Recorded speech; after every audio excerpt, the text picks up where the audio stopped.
ପିଲାମାନେ ଆସିଗଲା ପିଜି ର ରେଜଲ୍ଟ କ'ଣ କେମିତି ଚେକ୍ କରିବେ, କେଉଁଠି ଡାଇରେକ୍ଟ ଲିଙ୍କ୍ ପାଇପାରିବେ, स्टेप बाय स्टेप प्रोसेस एठारे मैं कहि रखुछि। निश्चित भाव में वीडियो को शेष पर्यंत देखुथांतु। नमस्कार दोस्तों, इस वीडियो को लाइक करें, हमारे चैनल को सब्सक्राइब करें, इस घंटी के आइकन को दबाएं, ऑल सेलेक्ट करें हमारी सभी वीडियो सबसे पहले देखने के लिए।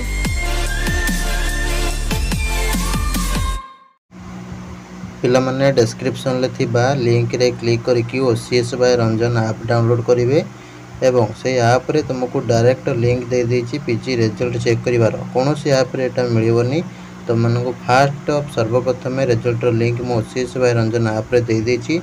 लिंक तुमरो डिस्क्रिप्शन ले अछि किबा play store OCS bye Ranjan app download करिवो, करके से लिंक रे क्लिक करिवो किबा से लिंकटा टिपी देले तुम ये टाइप रो पेज खोली जिवो। जो पेज रे तुम माने स्टेट वाइड मेरिट रैंक देखिबो, ता ऊपर तुम माने क्लिक करिवो।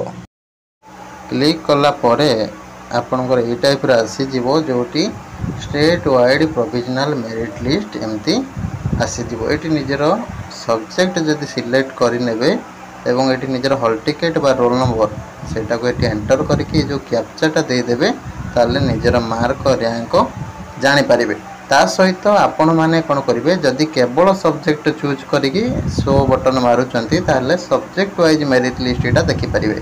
ता सहित जदि टोटली किछि भी एंटर न करिकी डायरेक्ट शो मारुचंती ताले तुमरो स्टेट वाइड रे पिला मानकर केते कोन रैंक अछि, मार्क अछि, सब गुडा को सीरियली देखि परिवे। किंतु सेटा गोटे 2 मिनिट पई अवेलेबल हेता है, किंतु सेटा आसे नै। किंतु सब्जेक्ट वाइज टा सब बेले अवेलेबल रहइबो आ निजर रैंक टा सब बेले अवेलेबल रही थाए। ठीक अच्छे, तो एमती भाव में निज मोबाइल देखिपारे। रही नमस्कार, जय जगन्नाथ।